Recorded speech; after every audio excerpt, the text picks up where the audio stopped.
Ranjani ma'am, good evening.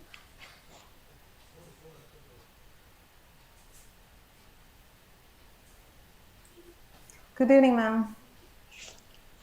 Current போயிடுச்சிங்க. Net பிரச்சனை ஆயிடுமா? ஒன்றும் ப்ராப்ளம் இல்லை. நான் எல்லாமே சார்ஜ் போட்டு வச்சிருக்கேன். ப்ரோக்ராம் முடிகிற வரைக்கும் மெயின்டைன் பண்ணிடலாம். ஒன்றும் ப்ராப்ளம் இல்லை. நோ வரி. ஓகே. ஃபுல்லாக எல்லாத்தையும் ஆஃப் பண்ணிட்டோம். இன்வெர்ட்டரில் போடுது. இந்த ப்ரோக்ராம்க்காக நான் லைட் எல்லாமே ஆஃப் பண்ணிவிட்டு ஒன்லி லேப்டாப் ஃபோன் மட்டும்தான் யூஸ் பண்ணிட்டு இருக்கோம். கரண்ட் இருட்டில் உட்காந்துருக்கு இல்லை.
Hello, good evening, teacher.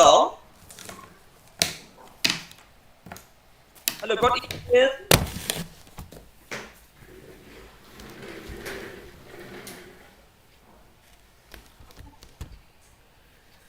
Hello, good evening. Good evening, sir. Hello, good evening. I waited after this webinar. Dr. Sudarshan, sir, good evening. Yes, thank you, sir. I welcome you, sir, on behalf of Tamil Nadu Teacher Education University and NSS Training College. I am from Yep, sir. Good evening, Sudarshan sir. I'm Ranjini.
Dr. Anjani, ma'am.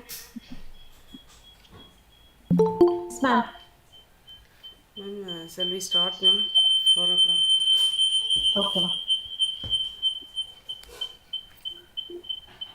Sudarshan sir, shall we start? Okay. Yes, you can. Okay, sir. Okay. Thank you, sir.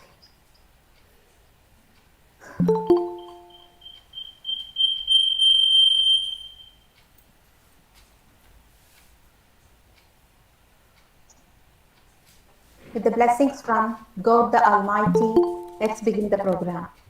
Most respected Vice Chancellor, Tamil Nadu Teachers Education University, Professor Panjanathan sir, Honorable Registrar, Professor Balakrishnan sir, respected Director, IQAC, Professor Mani sir, respected Dean of Faculty and Head Department of Educational Psychology, Tamil Nadu Teachers Education University, Professor Govindan sir, most respected Principal, NSS Training College, Pandalam, Dr. Usha Devi ma'am, respected Organizing Secretaries, Dr. Shivashakti Rajanmal, Assistant Professor and Coordinator, Center for Capacity Building Programs for School Teachers, Tamil Nadu Teachers Education University, Dr. Subramanian, Assistant Professor and Coordinator, Innovation and Best Practices, Center, Tamil Nadu Teachers Education University, Dr. Pandian, Assistant Professor and Deputy Director, IQAC, Tamil Nadu Teachers Education University, respected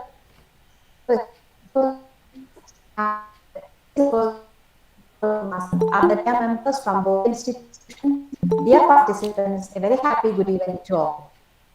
Today is the 7th day, or more correctly, the 1 week FTP on Revise the NAP Education Framework for Teacher Education Institutions. Today, the resource person will be leading the session on Criterion 7, Institutional Values and Best Practices. An educational institution should be in tune with the changing national and global context. This responsibility is reflected in terms of the program's activities and values that it incorporates within its functioning. And this becomes a reflection of its quality, which helps the institution to develop distinct characteristics and practices. Today, we are really honored to have with us Dr. M.R. Sudarshana Kumar, former principal, Mahatma Gandhi College, Thiruvananthapuram, Kerala, to guide us in this area. Let's move on to the academic session. I invite Dr. Srividya Nair, Assistant Professor, NSS Training College, Pandalam, for the welcome address.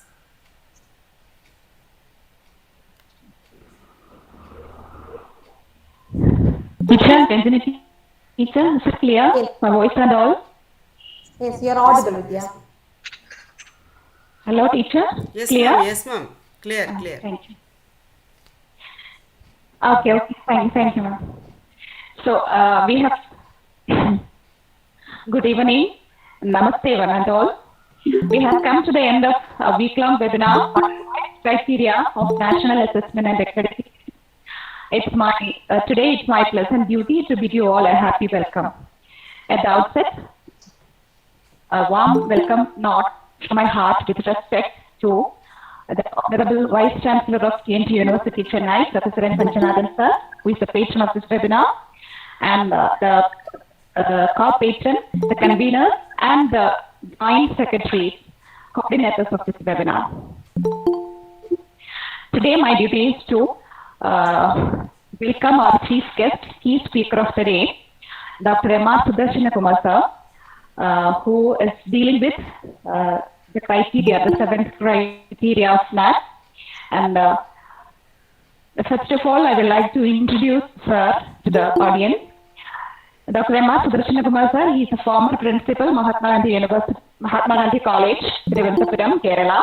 And now he is currently serving as an adjunct faculty, Kerala University of Fisheries and Ocean Studies, Kochi, and he is a visiting faculty and head of the Department of Chemistry, St. Mary's College, Puttanangadi, Malappuram, Kerala.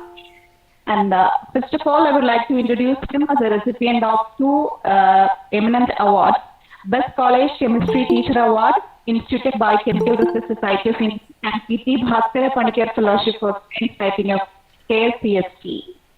With 30 years of teaching, profound teaching experience in various colleges in Kerala, he has proved his excellence as a research guide, and he has produced 9 PhDs under his guidance, and he is guiding 3 PhDs more. He is still rendering his valuable service as a member, Governing Council, Kerala Bhasha Institute, Academic Coordinator, Shastra Patham, Samagra Shiksha, Government of Kerala, Member, RUSA Governing Body, All Saints College, Thiruvananthapuram, Life Member, Indian Chemical Society and Kerala Academy of Sciences, And he is a reviewer of some eminent science journals, which include Journal of Coordination Chemistry, Inorganic Chemistry Communication, Journal of Molecular Structure, Journal of Inorganic and Organometallic Polymers. And most importantly for us, he is a peer team member of National Assessment and Accreditation Council and an expert member of UGC CPE Monitoring Committee. And he has held various other significant positions like General Secretary, Academy of Chemistry Teachers, District Coordinator, Promotion of Excellence among Step Children, Department of General Education, Government of Kerala, and he was a member of Board of Studies for both UG and PG and Faculty of University of Kerala and Board of Studies, Marivanas College, Thiruvananthapuram, Kerala. And he has also contributed his visions and ideas in some famous books and articles, which may include Shastra Varta in Shastragati, Shastrajalagam, and News from the World of Science in Science India. And most interestingly for us, he has delivered talks on popular science topics on radio. So we have here an eminent person with great scientific attitude and outlook, of course, and who will be dealing with the topic institutional values and best practices, which forms the 7th criteria of National Assessment and Accreditation. And sir, we are very happy that you have chosen this pleasant evening to be with us, and with most profound respect and love, all of us, along with me, all of us join in giving you the most cordial of welcome. And my pleasant duty to welcome sir, and the platform is yours. Thank you. Thank you for the nice words of introduction, Srividya Nayama. And also I take this opportunity to thank the organizing secretaries, the conveners, and also the patrons of this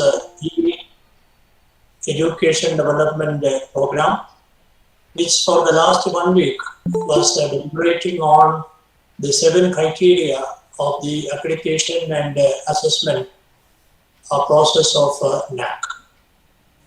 I know that all of you have now gone through the 6 criteria, and we are now going to the 7th criterion, which will be institutional values and best practices.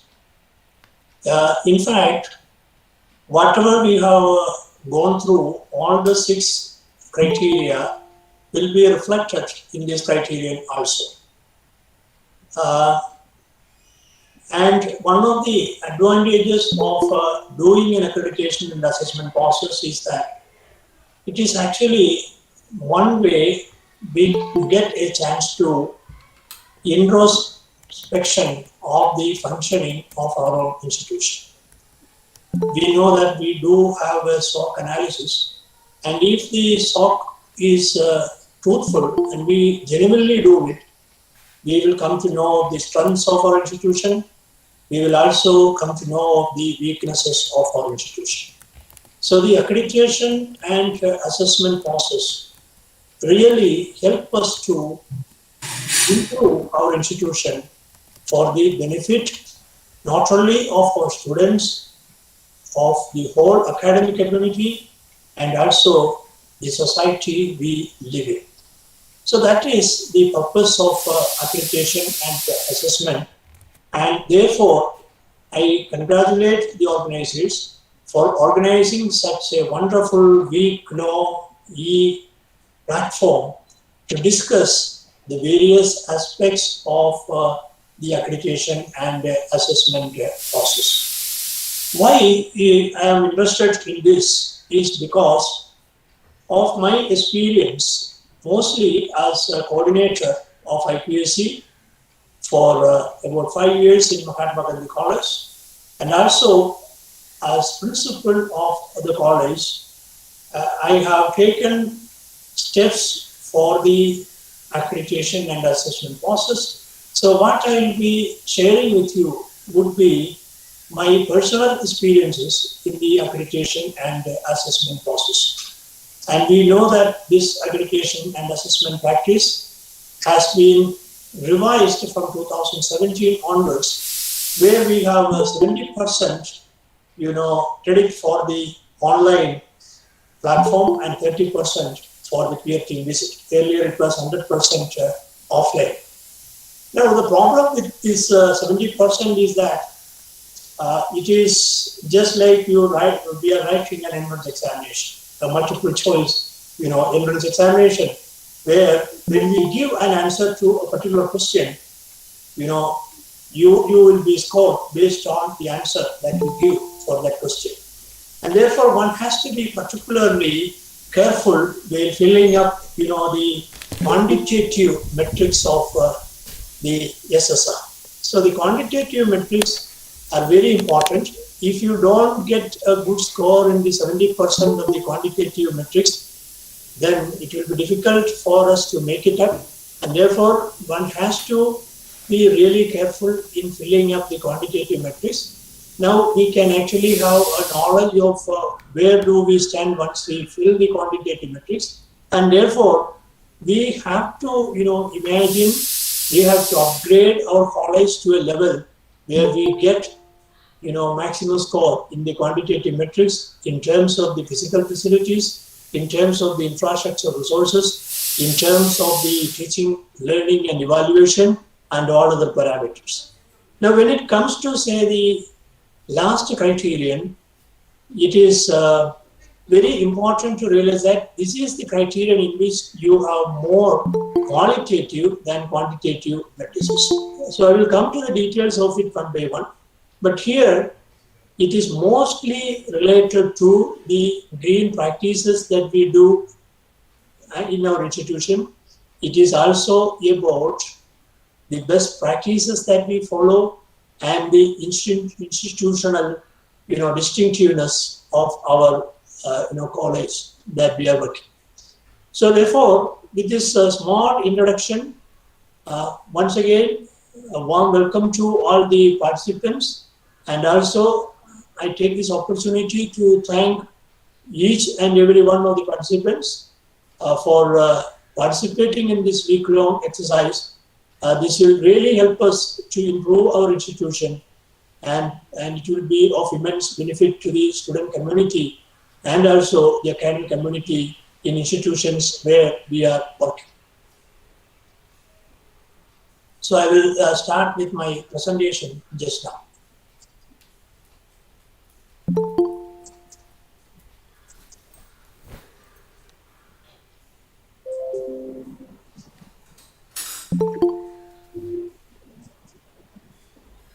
I think all of you can hear me.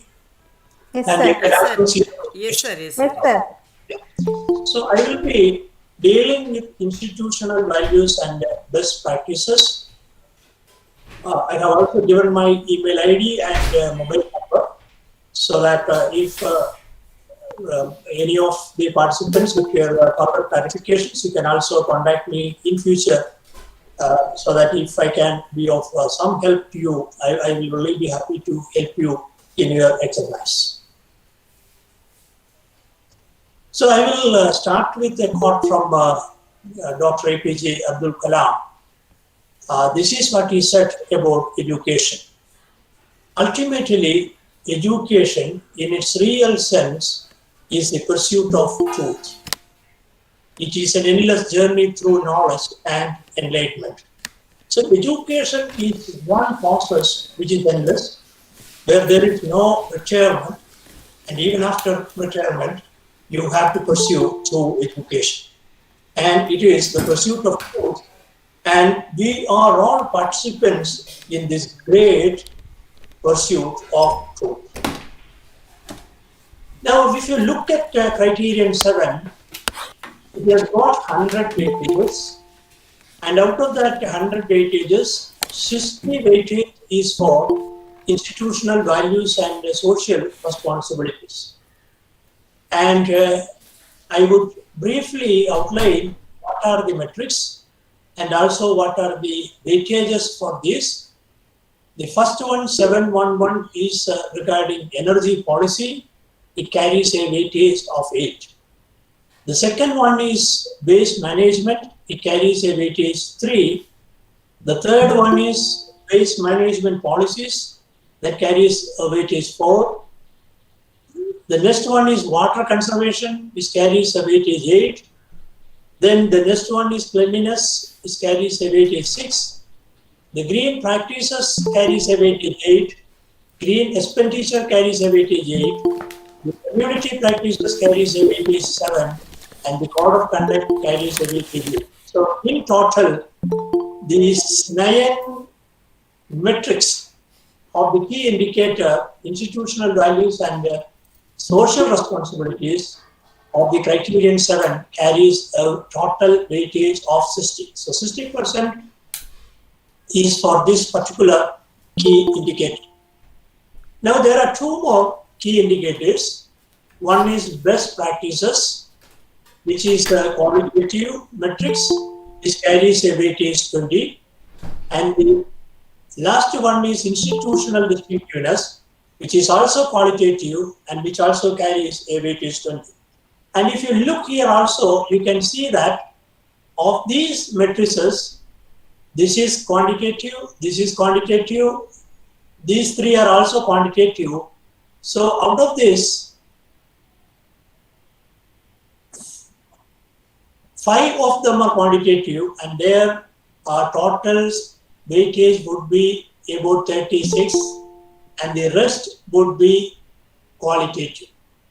And both these are qualitative, and therefore, if you look at the weightage of this particular criterion, 64 criterion is actually qualitative and 36 is actually quantitative. So this is one criterion in which the qualitative outweighs the quantitative, and therefore that means, we first give the description of what are the facilities, what are the processes that we do in our institution, or what are the facilities that we do have in the institution. And then when the peer team visits our institution, we have to show them these facilities do really exist, and therefore you have some time to make up these facilities in your institution. Now if you look into this institutional values, of this, the green practices, it occupies a prime important space. So the maximum share of the matrix is for the green practices. Then comes the energy, then community, the code of conduct of the students, teachers, non-teaching staff. It is only a part of it. I have given you what are the values of the weightages, so from that you can understand that it is the green practices that forms a major chunk in the metrics for institutional values. Now let us see what are the various metrics for this. The first metrics is the stated energy policy of the institution. Now in the stated energy policy, there are 2 aspects that we have to think of. One is energy conservation and the other is use of alternate sources of energy. We know that the energy conserved is energy produced. So we have to minimize the use of energy in the campus. And how do we make sure that we minimize our use of energy in the campus? We have to have an awareness campaign of the use of energy, of minimization of energy in the campus. So such awareness campaign can help in educating the students, teachers, as well as staff of the college in minimizing the use of energy. So energy conservation is one important aspect in this.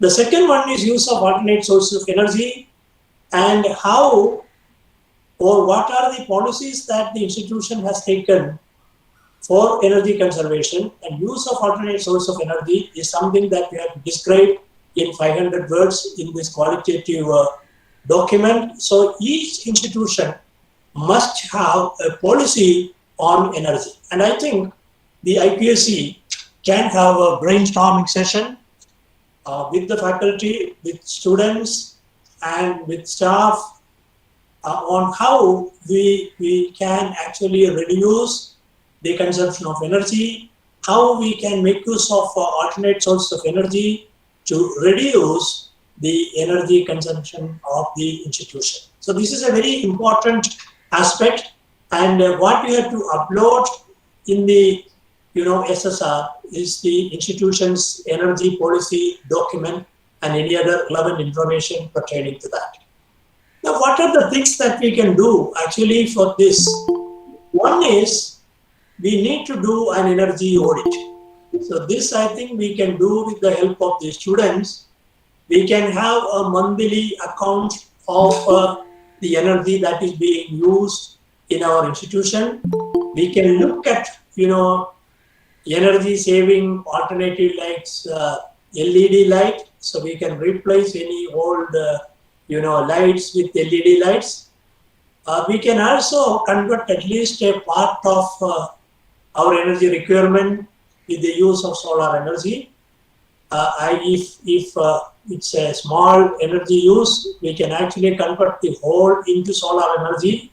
Actually, there are state governments as well as many agencies have got a scheme for conversion of conventional energy into solar energy. So for training colleges, which has got not that much of energy requirement, and I think we can go in for solar energy. And if we can use the solar energy, then we can again do the energy audit, and we can see that we can bring down the energy, the conventional energy in our day-to-day use. We can also install a biogas plant. This could be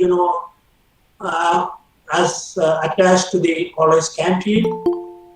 You can have power efficient equipment. We have to all these things we cannot do all of a sudden, but we may have to have a scheme that slowly we will change our equipments which consume a lot of energy to low consuming appliances, and these energy saving practices will actually save a lot of energy that we now use. For energy saving practices, we can have a awareness campaign. For example, this is our usual practice where in our classrooms as well as in our laboratories, in our library, in our office space, we see that most of the lights and fans work even when people are not working there. So we can have awareness campaign among the college community to reduce such a wastage of energy. So the energy policy that we make should have all these,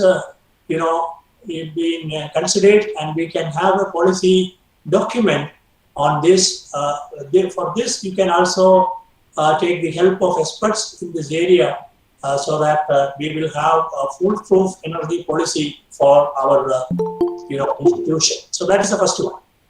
The second one is waste management. We know that we do have a lot of waste that will accumulate in our campus. So what do we do for managing this waste? We do have both biodegradable and non-biodegradable waste. We also have paper, plastic, metallic, glass waste. We have e-waste.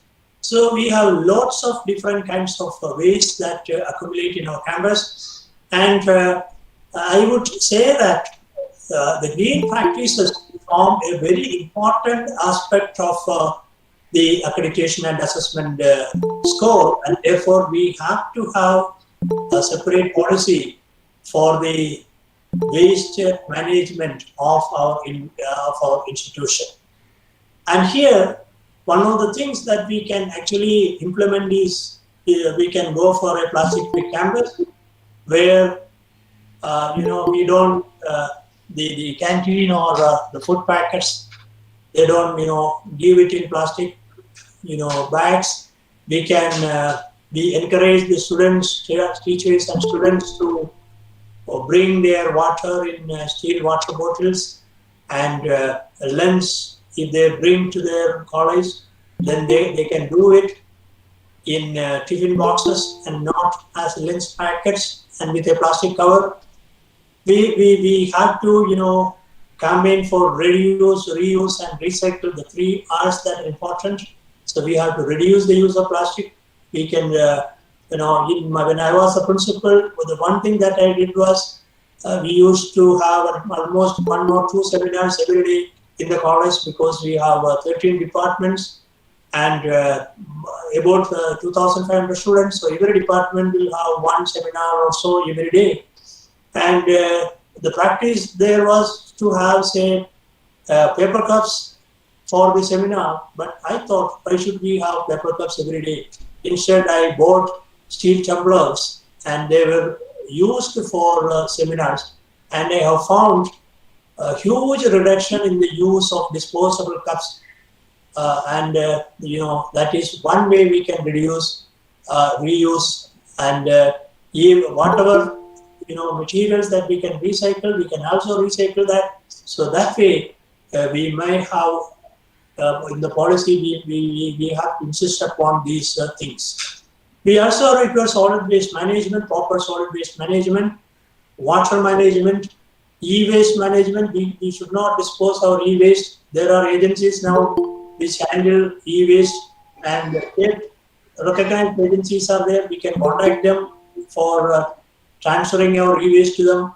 And hazardous chemicals, it's very important. It should not be disposed of assets, but it should be treated before disposing of that. So for each kind of waste, the institution needs a policy of its own. And the third one is what are the practices that we do? Of course, we have a policy, that is true. But the policy, is it just on paper? Is it being implemented? And when we try to implement it, we need to have these aspects in it. One is segregation of waste. So this is one of the things that is very important. At the very beginning itself, we have to segregate the waste into paper, plastic, metallic, and food waste. And if we can do that, that is good. How do we do the e-waste management? So we have to have a memorandum of understanding with some agency for the procurement of e-waste. We can have biogas plant or vermicompost. We can have sewage treatment plant. So this is a quantitative, parameter, quantitative metrics. So we have to give documentary evidence in support of each of this. So if you have got, say, 4 marks, 4 weightage, at least we should have 4 out of these 5. That is what is it. So for segregation of waste, we should have different kinds of buckets, differently colored buckets to collect them. For e-waste, we must be able to show a memorandum of understanding with an agency. For biogas plant also, we should be able to see. We can also have a sewage treatment plant or vermicompost. So, and we also have to give the income and expenditure statement. So this we cannot give assets. So for all of this, we need documentary evidence. So this is one of the things that we have to understand in quantitative matrices. So we have to show the quantitative, we have to show this, you have to upload it at the time of SSR submission.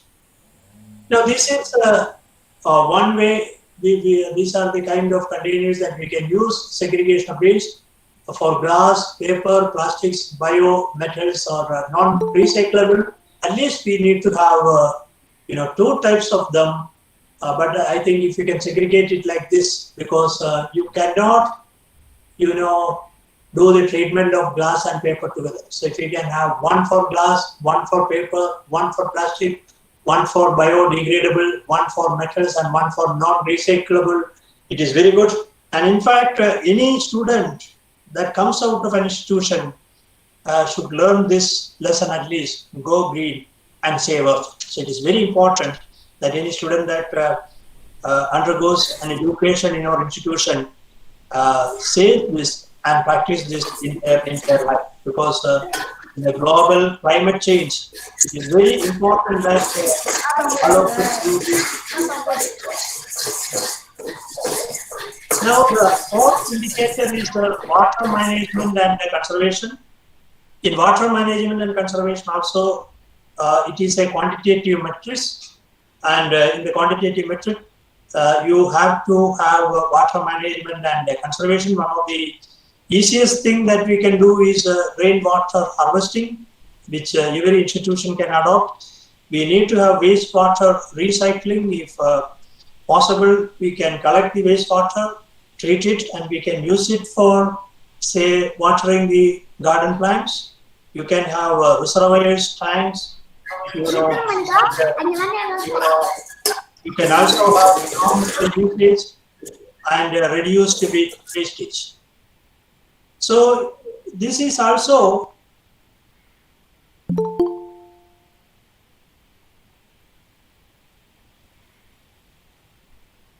Sudarshan sir, please unmute yourself.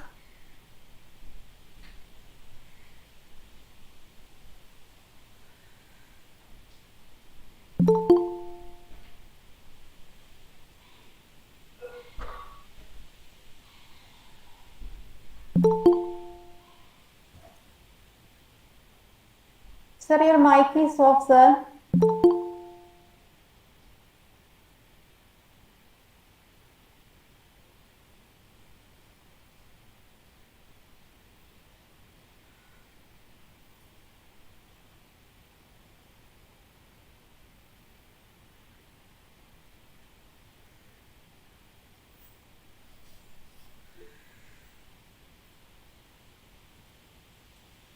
Shivshakti ma'am.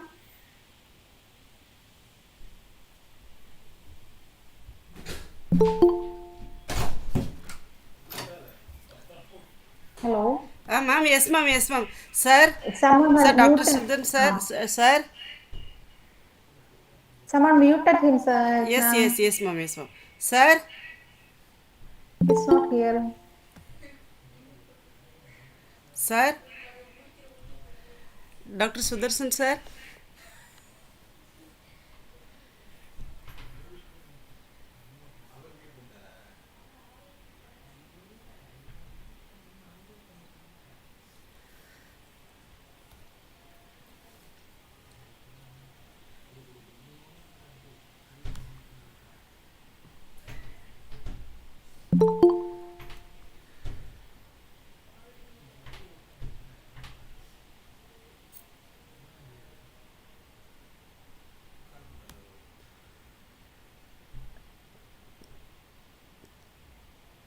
mute.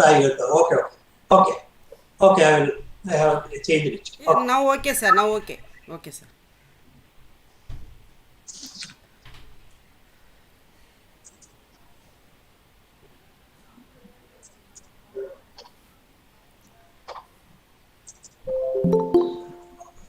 Okay, now I think. Okay, sir. Okay, sir. Okay, sir. Okay. Okay. Thank you, sir.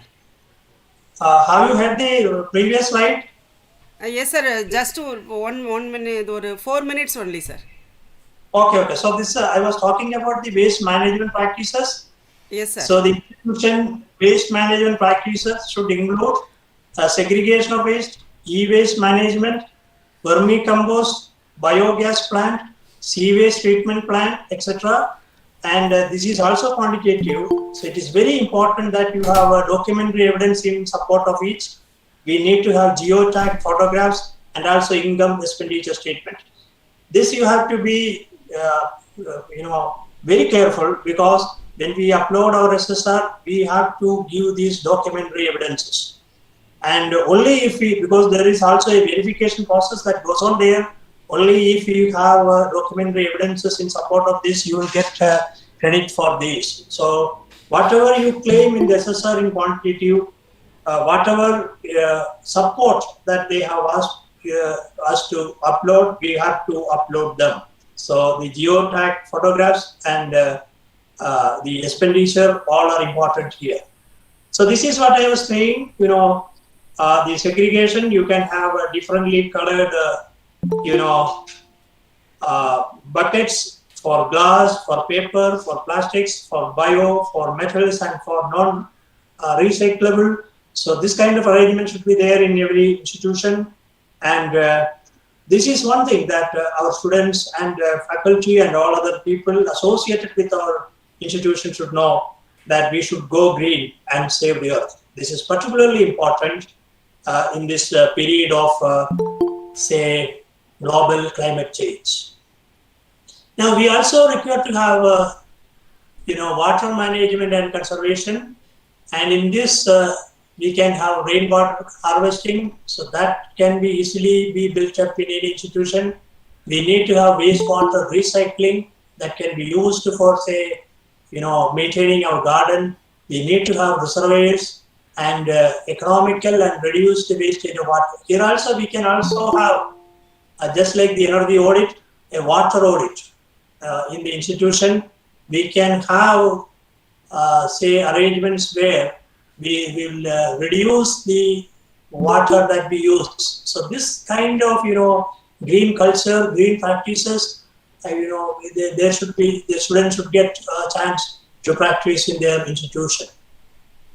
And the other aspect is that is of importance now is Swachh Bharat. The cleanliness and green cover is of paramount importance. This carry 6 weightage, and here it is a qualitative measure. So you have to give a description of it. How do we maintain the cleanliness of the campus, the sanitation of the campus? What is your policy of a green cover? So what will you do? So to understand that green cover, we can also have an audit of the trees and plants of our campus. And this has to be done, periodically. Every year you check whether the number of trees in the campus is decreasing or increasing, or we have the diversity in trees and plants. Is it rightly moving or wrongly moving? So this kind of initiatives can actually help. It is not just planting of tree. On the Environment Day, the regular maintenance of our green cover and keeping the cleanliness and also providing a pollution-free, healthy environment is very important, and therefore we have to, this is also a qualitative matrix where we give a description and we upload the documents and photographs in support of our claim. And then comes the green practices. Now, not all these practices can actually be, implemented in every college. One can encourage the use of bicycles or e-vehicles. That is what they say. But we can have a practice where we don't, encourage the faculty, staff, and students to enter into the college campus in their vehicles, if possible. So there is a separate place where the vehicles can be parked, and the rest. And after that, we can actually come walking to the campus. Is it possible? I don't know. If it is possible, that is the best way we can do it. We can have pedestrian-friendly roads in the campus. Plastic-free campus is, of course, I have told you earlier, this is something which we can actually implement very easily. And we can also have office automation where we go for a paperless office. Whatever we do in the office, try to do it paperless as far as possible. And we can also, inculcate the habit of, say, e-journals, e-newsletters, etc. That way we can also save the use of paper.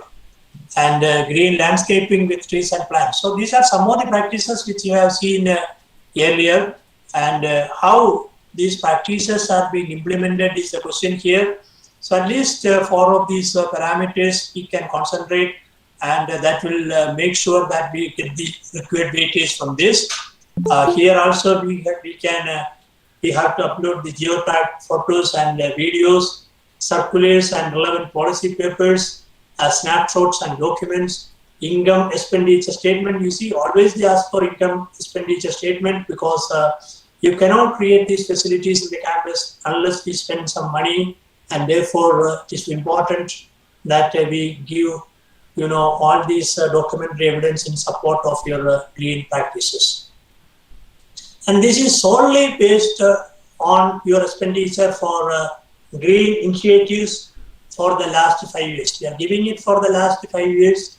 So when we make the governance and the other sections, we may have seen what is being asked now is not just the money that is spent on equipments, but money that is spent on the repair and maintenance of equipments. That is a separate head now. Similarly, we need to have a provision for green practices in our college, because that is a very important aspect. And as we have seen, it carries a lot of weightage in our last criterion, and therefore we have to have a separate budget for our green practices. These are the amounts that we have spent for the last 5 years, and this is the total. And you have to fill in the data as per the table that is given for each year prior to the submission of SSR. And we are not an isolated entity. Our college is situated in a community, in society. So we have to have societal interaction. We have to have interaction with the community, and we have to have the institution's efforts with the local environment, locational knowledge and resources, and therefore in most of these outreach activities that we are doing, we have this interaction with the community, and therefore we have to have certain activities pertaining to green practices with the community. For example, in this age of COVID, we can actually make the community aware of the importance of social distancing and how masks are important in their lives. That is one thing. Or any contagious disease for that matter, the spread of that contagious disease, we can make them aware, and how the cleanliness and pure water are very important to stop the spread of these contagious diseases. Now, many of the students have got a difficult time in your community because they don't have the access to online learning, and therefore, can you help them in their online learning by giving them the tools necessary? By you can also get the help from the local administration to reach out for them. And you can also participate in the cleanliness drive and greening initiatives of the locality, not just the campus, but also the locality. And the community may also have their own knowledge, and you can gather such knowledge and disseminate the knowledge of the community for the benefit of the society. So these are the practices that we have to do, and we have to actively take part in all this. So that we get maximum score out of these institutional values. And the last one is the code of conduct. And the code of conduct is, we need to have a code of conduct for the students, we need to have a code of conduct for teachers, we need to have a code of conduct for non-teaching staff, we need to have a code of conduct for each of these, for administrators, for head of the department, for each and every stakeholder that is of importance. And we also should monitor whether it is being monitored, it is being followed by this community. That is also something that we have to do. I think one of the important aspects before we go for an accreditation is we have to have an updated website. If you look at the website of an institution, we can know about the institution. That is what I feel now. Because in many websites, even the principles won't change after a change of the guard of the principles. So this usually happens. The staff remains the same, the teachers remains the same. It is never updated. So an updated website is the need of the day, and almost all the information that you require in the SSR, you can actually put it in the website. For example, the IQAC meeting, the minutes of the meeting, the action taken report, etc. You can actually put it in the website. Whatever information that you want, it should be a dynamic website. It should not be a static website. You should update your website periodically. And actually, students now take admission in your college, in one's college, by looking at the website. So whatever achievements your students have got, whatever achievements our faculty have got, whatever publications they have brought about, whatever events they are organizing, all these things we can actually put it in the website. So it is very important that the code of conduct is also displayed prominently in our website. And we also need to orient our students and teachers about the code of conduct. I must say that in one institution I have seen a healthy practice where students themselves have made their code of conduct. Now, code of conduct is not something that should be imposed. It should come from within. So the student body themselves have made a code of conduct for themselves. The teachers body themselves can make a code of conduct for themselves. So it is possible because that kind of an initiative has to come, and therefore the students, the active participation of students is also very important in the SSR process. I think in many institutions, what happens is the students are unaware of the processes that goes on in SSR, and therefore when the PRT comes and when they ask the students, they may not even know that there is an IQC functioning in the college. So in all these activities, I would say we have to have a student representative. It is not just a representative who sits in the committee that is important. We have to regularly update the student community regarding the accreditation and assessment practice. And these are the things the faculty should be fully aware of, the accreditation and assessment process. Briefly, you can also, brief about these practices to the student community also. So it is also very important that we get their help in the accreditation and assessment process. And we also need to have a committee to monitor the code of conduct, adherence to the code of conduct, and we can have professional ethics program for students, teachers, administrators, and other staffs periodically. So these are all, very important in the day-to-day management of the college. Now, in this is a quantitative matrix. So if you have all the four, you will get full weightage for that.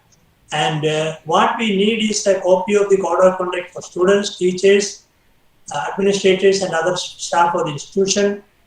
It should be put in the website, and the web link also you have to upload. You have to give the reports and minutes of the periodic programs and details of the monitoring committee, professional ethics program, if any. So these are the things that we need to, include in this. So these are the institutional values, and we have the next key indicator, which is best practices. And here the NAAC asks you to describe any two best practices successfully implemented by the institution as per NAAC format given in the manual. You have to upload the description and also photos related to two best practices. This is also a qualitative matrix. So the best practice need not be, something, it needs to be only a small step. But these small steps will lead to giant leap for the institution, just like Neil Armstrong said. That is one small step for a man, one giant leap for mankind. So what is the best practice that an institution can adopt depends upon the institution. Its resources, the faculty, the students they have, and a lot of other factors. So you have to first of all identify what is the best practice that you can adopt for your institution. Now this you have to give in a format. You have to give the title. You have to give the context of the program. That should be given in 100 words. The objectives of the practice, and what is the practice, and obstacles that you have faced, and the impact of the practice and the resources recruit. So this is a general format in which you have to give your best practice, and we can think of lot of practices. Now this best practice can be implemented in all the 7 criteria. You can have a best practice for curricular aspects. You can have a best practice for teaching, learning, evaluation. You can have a best practice for student progress, in research, in outreach activities. Any of these 7 criteria you can select for best practice. The first and foremost thing is identify the best practice to be implemented. So what is the best practice that you are going to implement, or if what is the best practice that is already implemented that you are going to put it in the SSR? Because if you are going to upload your SSR now, you have to identify the best practice that is already implemented. So we can have a brainstorming session of the faculty to identify the best practice that is already implemented or that is going to be implemented. And this implementation has to be done in steps. But the important point is that the progress has to be evaluated periodically, and it needs to be dynamic. Whatever best practice that you do, you have to change it with time, and you have to effectively utilize your resources. Now, the 5 important steps in best practice is, the one is the identification. You have to identify the correct best practice for your institution.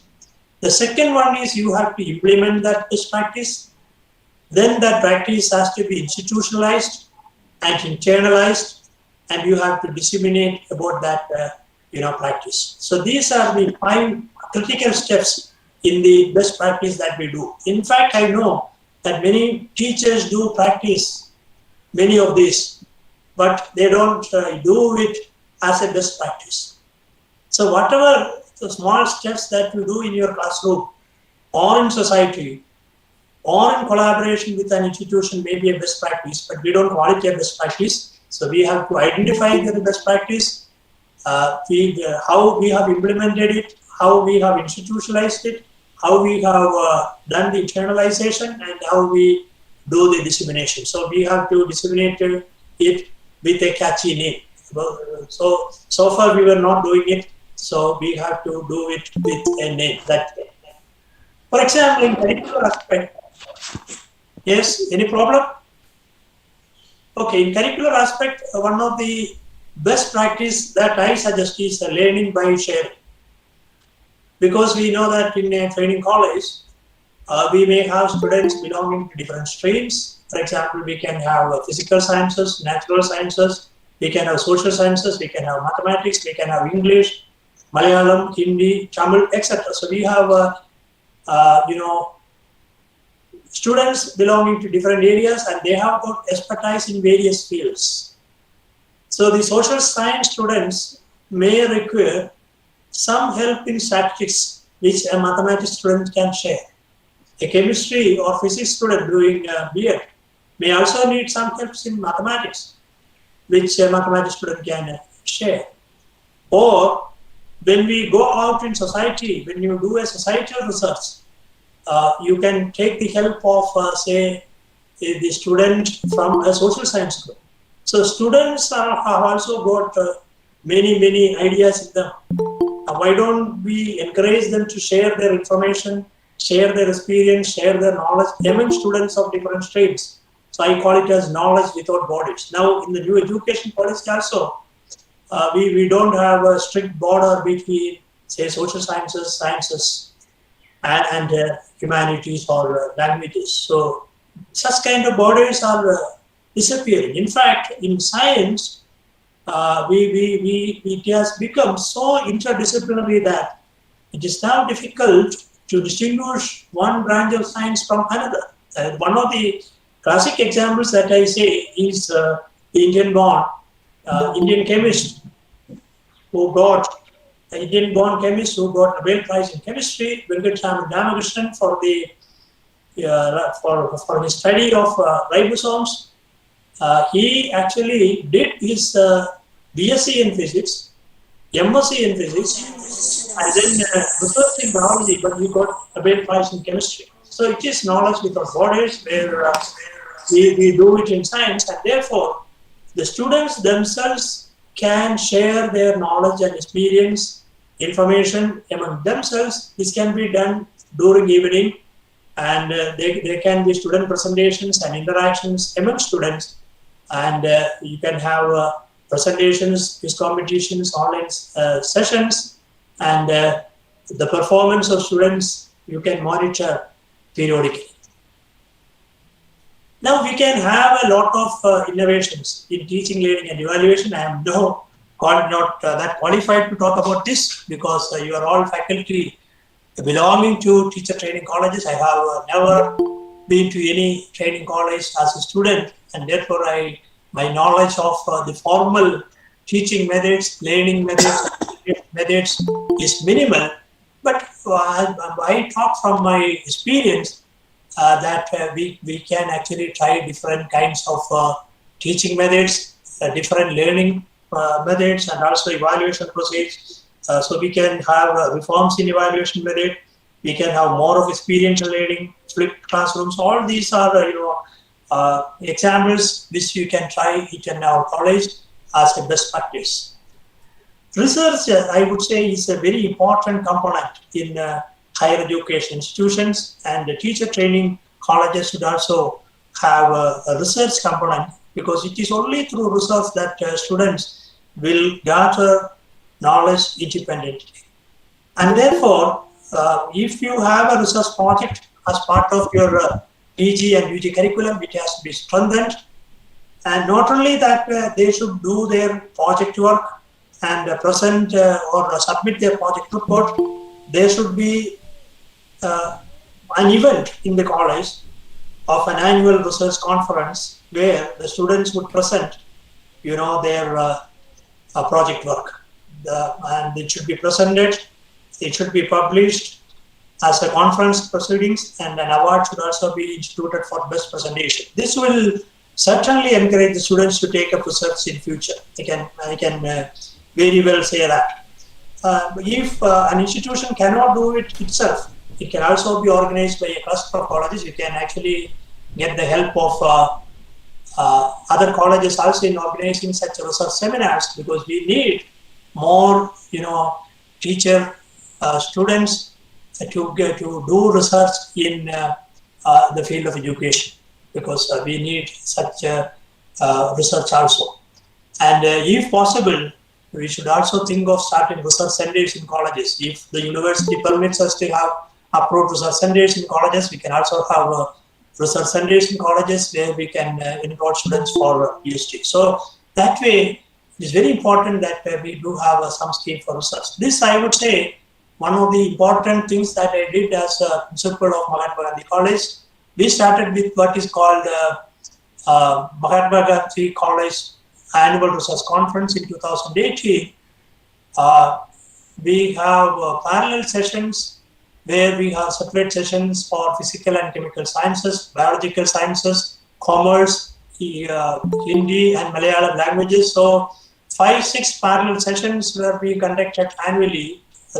3 annual research conferences we have done actually now, and it has got a very encouraging participation from delegates. We had more than 700 delegates participating in our annual research conference. So this is a good number, and we encourage students, faculty, and researchers from other institutions to come and join in this annual research conference. This will also give an opportunity for our students to interact with other students from other institutions, and they will also get an opportunity for listening to some of the best brains of this country. So this is one best practice that we have introduced and we have put in our SSR when we submitted our SSR. Now, you can also have a best practice and an outreach activity. One of the best practice I have done, it is not as a district coordinator of a program of Department of General Education, Government of Kerala, which is called Promotion of Excellence Among Gifted Children. And one of the highlights of this program is that we select 30 students from less hyped schools, government schools and aided schools only, and from that batch, from 30 students, 6 students from Tirunelveli district got admission to Indian Institute of Science Education and Research 1 year. So 6 of them have got it. What we did during that time was we select 30 students studying in class 8 after doing a screening test. This is done by the government. And they undergo a science enrichment for 3 years on Saturdays only. So from Monday to Friday, they spend their time in school, their respective schools. I also spend my time in my college. But on Saturdays, we meet. They have interactive sessions with experts. We have laboratory visits of nearby colleges. They used to come to Mahatma Gandhi College and also University College to conduct practicals in the college laboratories. We also organize the field visits and R&D institute visits. But in the afternoon, we make it a point that the students themselves present in the afternoon choose doing and explaining it. They do small experiments, they do it and they also explain it. They also distribute library books to them. So these were the things that we used to do. You can see the wonderful result that was produced. This was one student, Ajit, Vijay Ajit. He is now a PhD student in IISER Pune. Smriti Krishnan, she also got into IISER. These are the 6 students I'm talking. Smriti Krishnan also got into IISER. And she is now a PhD student at Rajiv Gandhi Center for Biotechnology. Sriram PG, now doing research in IISER Trivandrum, and Vaishagan also doing it in IISER Trivandrum. Arul Ganesh is doing it in science education in IISER Pune. IISER Pune, I think, is now doing it. And Ashwini V. Girija, she did it in IISER Bhopal. Now she is a research student in University of Cambridge. Why I highlight this is because all these 6 students would not have gone to IISER for pursuing their BSMS if they did not attend the promotion of excellence among children. In fact, Ashwini V. Girija called me and told me that I heard about IISER from this program. If I didn't attend the program, I would have never known that there is an institute called IISER in India. So these students, they have not only completed their BSMS, after undergoing their school education in remote schools in villages, they have also been successful in their BSMS programs and are doing their PhD after completing their BSMS. So this is best practice that we have done. So this is one idea that I give. Why can't we select some 20-25 students from neighborhood schools, give them training in collaboration with, say, a research institute, a neighboring college, talk to them of the chances, opportunities in science, and encourage them, motivate them, and see what is the result that you get after 5 years, 10 years. So this is some practice which I am still proud of after doing it many years back when I was an associate professor in Mahatma Gandhi College. Now, infrastructure and learning resources is also one thing that we can change. A library as a learning resource. Library, you can change it from the traditional library to a knowledge center. We can bring together the existing library resources. We can use advanced tools for discovery, use, and effective presentation of information. And you can also add online access to information and technical support. So these are all things which you can do now. Now we know that we can do everything online. Now I don't say that we online can substitute classrooms. Classrooms are different, online is different. But online can always supplement our classroom teaching. And this is what we have learned in these difficult times. Student support and progression. This is one idea that I give you all. We don't need we need only a faculty to monitor it. You entrust the Career and Employment Guidance Bureau to a student group. They let them disseminate the information regarding opportunities. Let them have small student groups based on their career objective, interest, and ability. For example, if some of them are interested in teaching profession, let them have a group. Some of them are interested in civil services, let them have a group. Some of them are interested in other areas. Let them have a group. So now the opportunities are many, and therefore you can have such small student groups. You can share. They can share their knowledge. They can disseminate information. Now, actually, there are a lot of opportunities which they can get through internet, and you can disseminate. It's a global opportunity now. You can also have training for soft skills. This is one area where the students have improved. So their soft skills can be improved by, by experts. You can also use the alumni of your institution. Students themselves can present it. You can have placement drive. It's very important. And these placement drives can be organized in a cluster of colleges, so that, that will be much more easy, because the number of students that a particular college has got is limited. You can have 5-6 colleges having a placement drive. You can also look for exciting online jobs and work at home now. So these are all possibilities open to them. So this is the best practice, I would say, in that. Governance, management, and leadership also, you can have decentralized participatory management with the support of all stakeholders, strategy, development, and deployment. How do you think? What should be your institution? Not just after next year, but after 5 years, after 10 years, after 20 years, what will be your institution like? So we can have, strategy planning like that. This is one idea I move for leadership. You can have an advisory board of experts in various fields. So for the whole institution, you can have an advisory board. You can have an academic and administrative audit. So you ask a team of experts to come and visit your institution. Why we have to wait for the submission of your SSR and the peer team to come? Before that also, you can have an academic and administrative audit. You can, have your own, arrangement for that.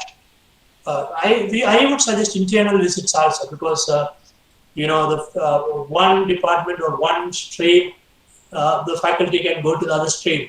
That would result not only in knowing their weaknesses, but also their strengths. So you can actually find out how they are doing well. So all these would help in our business. So this is another important aspect or project that you can do.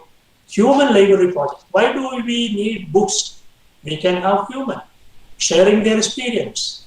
And that human need not be an extraordinary human, need not be a celebrity. Even ordinary people can tell their life story. And we don't actually consider the ordinary people on the street. And that is it, what we have to inculcate among our students. We need to inculcate, human values among students. This, I would say, is one thing that we need to have. Those ordinary people, they can interact with our students. They can interact with our students in our campus. They can go to them and interact with them. They can tell their life stories, their miseries, their successes, their small pleasures, and the human mind. They would expose our students to a world that they have not seen before. We know that each day is a special day. We have the birthday of a famous scientist or a leader or a writer. We have the Ozone Day or the Environment Day. We have various international, national, and regional happenings in the day.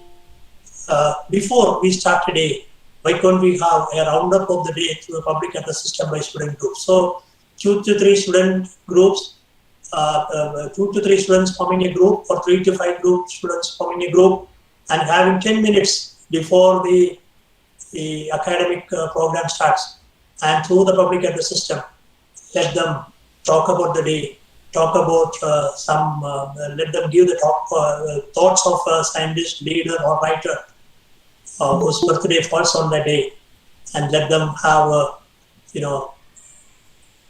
recapitulation of the important happenings of the day. I interact with many students throughout Kerala and also some of the other states, and I find that the students really don't read newspapers now. So how can we bring back that reading newspaper is very important. So newspaper education through newspaper is something which I think can be inculcated as a culture in our academic institution. So this is also one thing that I would say. And institutional distinctiveness. This is something which we have to search and find out. What is the distinctiveness that our institution has got from its right from its inspection, right from its start. So, whatever we say, it should be based on the mission, the vision, the priority, and thrust area that the institution is having. So, we can have a photo or video of the institutional performance related to the one area of its distinctiveness. And it could be the value-based learning that we impart. It is the consistent efforts in the social responsibility. That could be one. And these are all ideas, depending upon your institution, could be different. It could be education, excellence, and empowerment. The holistic development of students through curricular, co-curricular, and extracurricular activities, improvement of community living, helping hand to neighborhood school. This is something that we can do. You go to the worst performing school in your neighborhood. Don't go to a good school where students underperform, where students come from underprivileged groups. You go to that neighborhood school. Our teachers, our student teachers, all of us can go there and impart value education to them, quality education to them, and you can monitor the things that they have done. So thank you for your patient listening. I think I have taken more time than the stipulated time. Anyway, now I end this presentation. So if you need any clarifications, you can surely ask me for the clarification. Thank you, sir. Thank you so much for your great presentation. Now it's time for question and answer session. If there any participant want to directly ask question, you can ask or post your questions in chat box. Hemlata ma'am? Yes, first, Dr. Sudarshan Kumar. Yes. I am Hemlata Talesra, and your lecture was very nice. Okay. And the NET provided 100 points to innovations and best practices. And this point is related to all other practices also. Okay. These best practices reflect the identity of a special college, just like ethics, philosophy, norms, values, maybe different regions, locality.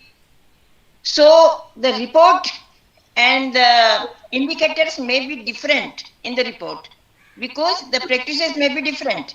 Yes. Of all colleges. What do you think? Actually, this is also qualitative, and therefore, as it is qualitative, it can actually change from a college to another college because they would look into how it is being implemented after the peer team visit. But when it comes to quantitative, it is online evaluation, and we cannot, have any change on its values once it is scored. So that is a different one. Secondly, it is true that two colleges may not have the same,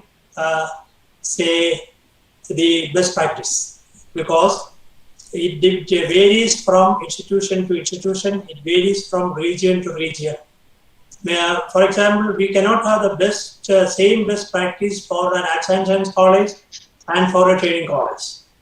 We cannot have the same best practice for an engineering institution and a college. But I think one of the best practices, and this best practice can actually be implemented in all these 7 criteria. And you are only saying the 2 best practices that you are doing. It is not necessary that you are only doing 2 best practices. So we have to have a brainstorming session of our faculty to identify the best practice, I would say, to be put in the SSR. Because all the best practices may not be the best practice. You cannot have, actually you can have only one best practice. But as we have many best practices, among the best practices, we have to select one which would be convincing to the peer team group, where we have some documentary evidence of its success in its implementation. So if we have one such practice which shows success in its implementation, I think you should select that. Now, this is a problem that we face now. Now only I think the NAC has given this manual for teacher training institution. And we have to now give the data for the last 5 years. We know that the last 5 years, we didn't have many of these indicators. Yeah. But we are now forced to give that. So we are now giving a best practice that we were implementing for the last 5 years. And I would say that when we choose that best practice, we have to take into consideration of the institutional distinctiveness. I think. Thank you. Yeah, and the ideas of holistic development and human library project, very nice, very good. Yeah. Okay, thank you, madam. Thank you, sir. Sir, I have a question. Yes. I'm in a teachers training college, and sir, do you think that after this pandemic, again the NAC manual will be revised, because it is such a big task to prepare the SSR, and again if it gets changed, because lot many parameters are there which are changing because in this current scenario, which has to be included in our accreditation process. I think that this we may have to contact them directly because I cannot guess upon that. But I think currently, if you look from March 2020 to this day, it is virtually difficult for all of us to organize any programs in the campus as we were doing earlier. So, and therefore, I feel that whatever online programs that we were doing, it should get equal weightage as the in-campus programs that we were doing. I think we can also do one thing, we can directly approach the NAC. We can also approach them. We can also ask them of the difficulty that we are facing. Only if we approach them, we can change it. Of course, I think there should be some change, at least in the evaluation of the last 1 year, activities that we do. And sir, in 2018-19, NAC had removed this teacher education colleges survey. Yes, I know that. So actually, now during that period, do we have to submit AQAR? AQAR has to be submitted. That I think. So now we have to prepare again that AQAR. We have put it in the instructions also. I think in the website it's very clear that AQAR you have to submit anyway. That is mandatory. AQAR submission actually you can do, I think, because that you can do because there are many colleges which we are not submitting AQAR, so you can do it together. And I can tell you, you can directly contact the NAC office for all these clarifications, because they will give you the right reply to all these questions. Because otherwise, if I say something, it is not, because they themselves think so often that it is so confusing to give solid answers to questions. Yes. They have extended the date of submissions of AQAR. Together also we can submit. But now, as teacher education colleges were eliminated from the process, now, backdated again, we have to prepare that AQAR becomes a very tough job. But anyway, we have to... Actually, I don't know how many of you agree. I do really feel, I have been an IQAC coordinator and also the principal. As IQAC coordinator, I worked for 5 years and as principal for 3 years. One thing that I feel is, the process of preparation of SSR and submission, they have to be simplified further. It takes a lot of time of the institution for the preparation of all these documents in the college. Exactly. So we can actually judge an institution without all these complications. That is what I feel, because what we have to look into is only the outcome of the institution, not the process that we do. And in fact, to really present the process of education is very difficult, and evaluate the process of education is also, I think, difficult. You must be able to respond to that. How do we Yes, sir. know? How do we teach in the classroom? Because sir, now looking at the new format which we are discussing, now Yeah. teaching becomes a sideline, and all this documentation, preparing that, uploading, and teacher education colleges are in short of staff and everything. Grantinate colleges are also in a shortage of funds and everything. Now the new process is very difficult and very tedious. It is turning. So I think on this platform, when all teacher education colleges are there, we together should put a mail to the NAC just to have give a little Yes, I agree to that. There are some, whatever is being done in arts and science colleges cannot be emulated in training colleges. because teaching is getting suffered because of all these things, sir. Very sincerely, I'm telling you. Thank you very much, sir, anyway, for all the inputs.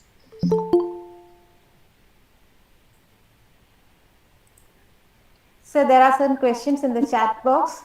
I'll read those questions for you, sir. The question is from Sarita VK. Is there any compulsion that academic activities must be included in best practices? There is no compulsion. I have looked into many SSRs and I have seen that even outreach activities, some of them have put. Some of them have put, their performance in performing arts and all. Education is not just academic. Academic already they are doing. So there is no compulsion actually. And in fact, I started off with APJ Abdul Kalam, and I would say it is usually the backbenchers who do excellence in their life.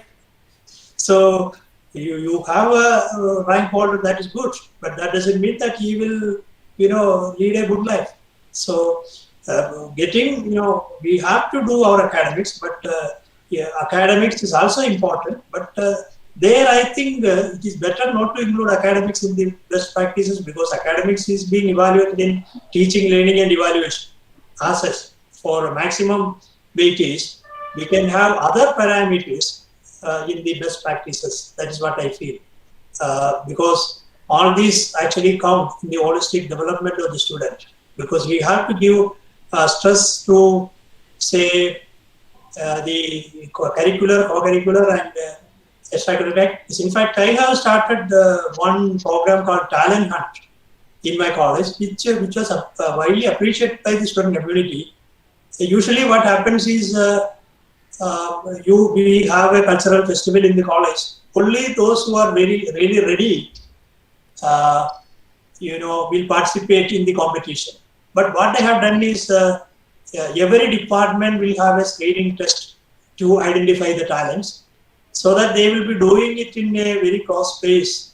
And from the departments, we have 13 departments, students would be selected and they would present their talents. So the talent hunt, initial talent hunt, we could identify many talents, hidden talents among students, because otherwise they were not very ready to expose their talents. So we have such kind of experience also. So it is not just academics. It is outreach activities, your holistic development. The one that I have told you, the Career and Employment Guidance Bureau is a really a good thing, and it can actually be done by student groups, but with the support of alumni, with just monitoring by a faculty, because there are various opportunities that the students have got. The students are unaware of many of the opportunities that they do have. So, and I would say, even their use of IT as a tool is not really for academic purposes. We somehow have to make it really for academic pursuits. Thank you, sir. Okay. Next question is from Dr. Monica Joshi. I suppose best practices do not add only stars to an institution, but also enrich human life. What's your opinion, sir? Can you tell me that once again? I suppose best practices do not add only stars to an institution, but also enrich human life. What's your opinion, sir? That's I think what is exactly what I have said. The human values are more important. You have to inculcate human values. who are highly educated, and you are not sympathetic to the sorrows of the neighborhood and the community, then what is the use of your education? So one has to be sympathetic to the downtrodden and also those who have not. When we get an opportunity for education, we also have to think of those who cannot afford education, and this I think is now more clear during this pandemic, where students cannot afford to have online education. So it is very important that the inculcation of human values, that is, I think, one of the things that I have said, the institutional distinctiveness is the human values that one must inculcate from the college. And not just the human values, you see in all the green practices that we do in our college, it has to be continued throughout our life and in our society. So that is also very important. Thank you, sir. The next question is from Sarita VK. Do best practice activities have to repeat for years? Is it? Then how many continuous years? No, actually, as I have told you, when we put the SSR best practice in the SSR, we put only 2 SSR. But a good practice is something which we implement, institutionalize, and internalize. And if a good practice has found to be successful, we can actually internalize it. But good practice also needs to be dynamic. We cannot do it in the same way year to year. So we have to evaluate the success of the program, and if there are any shortcomings, we have to correct it, and we have to strengthen our best practice. So it is very important that we continuously monitor our best practice, and then we have to continuously strengthen our program. Only in that way we can improvise our institution. I am for one thing, I am definite that this assessment and accreditation has actually improved the quality of education that we impart in our educational institutions. We now think of various other possibilities also. Now we also look up at what other institutions are doing. So suppose some other institution in our neighborhood is doing better than us, we also look at them. So it is very important that we adopt the best practices of our other institutions. I would say they don't copy them, but we can adopt it to our own circumstances. So we can adopt good practices of all, but don't adopt bad practices. Thank you, sir. This is the last question from Lavanya. For energy audit, is it mandatory to get it from a certified energy auditor? It is always better if you can get it from a certified auditor, but we can also do it otherwise, because we have documentary evidence of the energy that we have consumed. Yeah, every 2 months or 1 month, the KSEB electricity bill would give you. So that would also give you an idea. But if you can get it certified by an agency, it is well and good.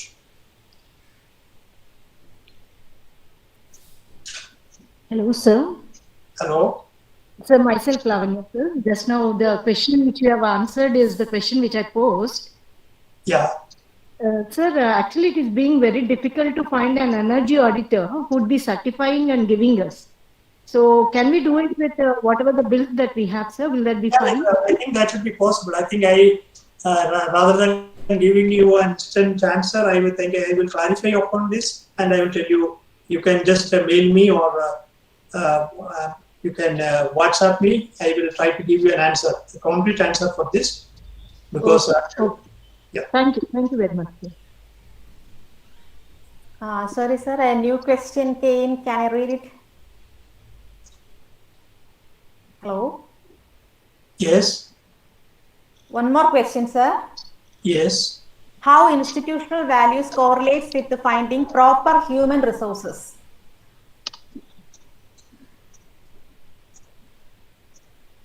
Can you repeat that question once more? How institutional values correlates with the finding proper human resources? No, finding proper human resources is very important in institutional upliftment.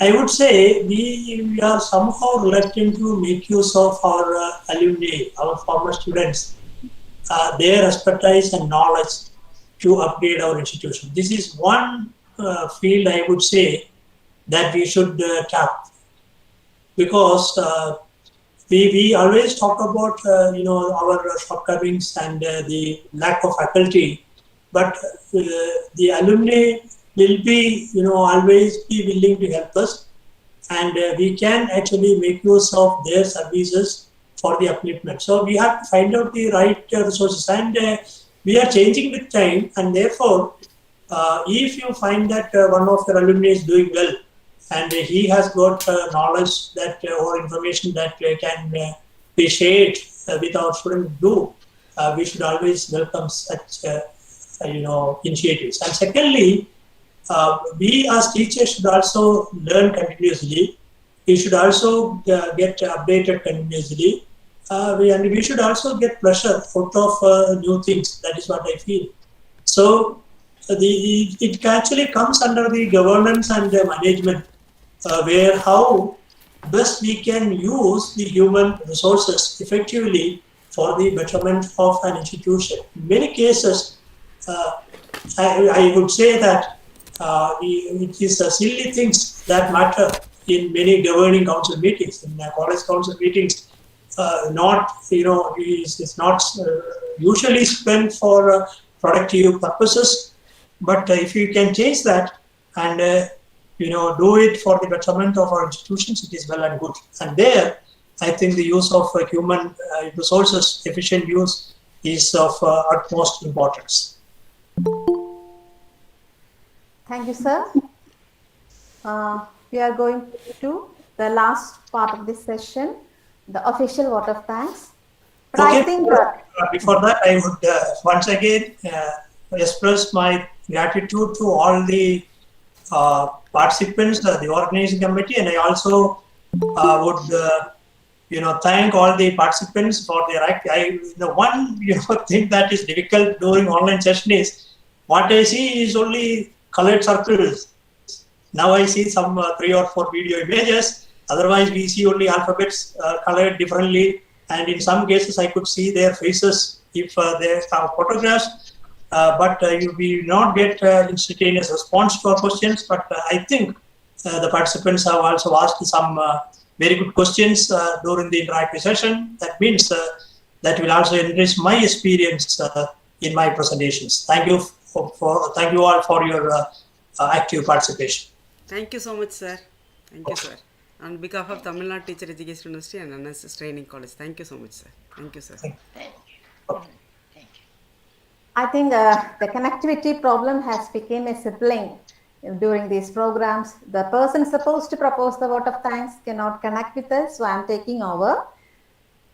So institutional values and best practices, this criterion is considered to be a very important one, and this is the only criteria where an institution is capable of showing its distinctiveness, its uniqueness. How an institution is unique in its own way. So, sir, you have clearly explained all the key indicators, and the highlight was the presentation of best practices. You helped us to think of the best practices from each criteria, and those examples of those students were really inspiring. So we are really grateful to you, sir, that you accepted our invitation, and thank you so much, sir. Okay, so with your permission, I am leaving. Thank you. Yes, sir. Thank you, sir. Thank you so much. Thank you. Okay. Thank you, sir. Shivashakti ma'am, Yes, ma'am. Yes, ma'am. I'm going to give a conclusion to Yes, our ma'am. Yes, ma'am. Please, ma'am. FVP Please, ma'am. Please. with a small report. Please, ma'am. Please, ma'am.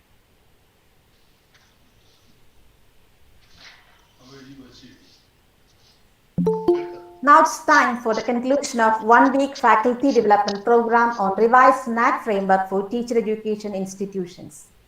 We started the program on 19 November 2020. The 7 criteria were uniquely explained and discussed by eminent resource persons like Dr. Said Waji sir, Dr. Muhammad Salim sir, Dr. M.A. Sudhi sir, Dr. Rajan Varghese sir, Dr. Geeta Gopinath ma'am, Dr. Maya Shalimat ma'am, and Dr. Sudarshan Kumar sir.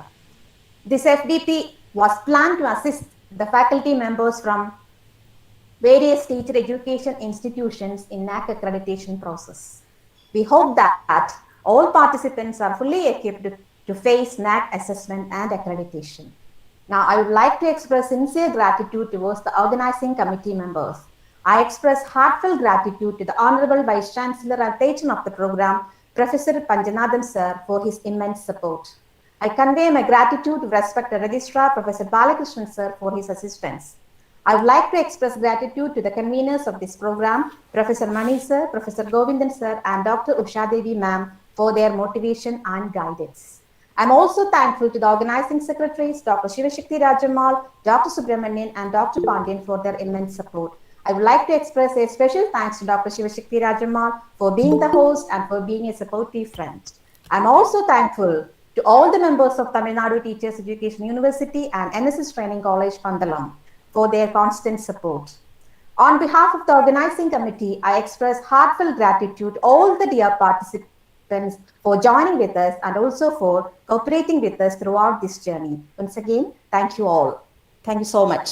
Thank you so much. Ranjani madam, thank you. Thank you, madam. Srishti madam, thank you. Ranjani ma'am, and thank you so much on behalf of Tamil Nadu Teacher Education University. Thank you, ma'am. Thank you so much for NSS training all faculties. Thank you, ma'am. Thank you. Srishti madam, thank you. Srishti madam, thank you.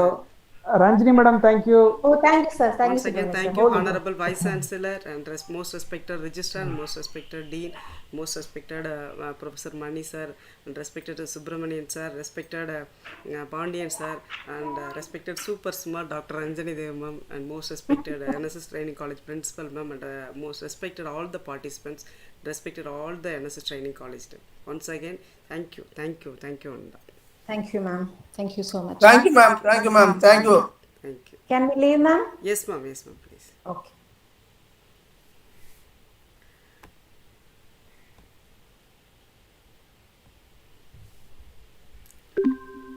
Subbu sir. Madam, நான் இருக்கிறேன். இந்த இது feedback form போட்டு விடுங்க. Okay okay okay okay okay. நான் போட்டுட்டு தான் இருக்கேன். திருப்பியும் போடுறேன் மேடம். திருப்பியும் போடுறேன். Okay okay. 2 minutes. க்ளோஸ் பண்ணிடு.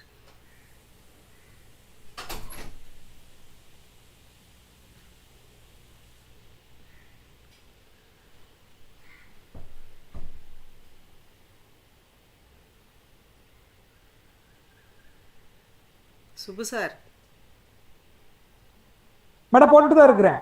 மேடம் சர்டிஃபிகேட் யாரும் உங்ககிட்ட கேட்டாங்கன்னா இப்போ 7 days ஃபீட்பேக் ஃபார்ம் ஃபில்அப் பண்ணவங்களுக்கு நான் சர்டிஃபிகேட் ஃபார்ம் டைரெக்டாக அனுப்புகிறேன் சார்.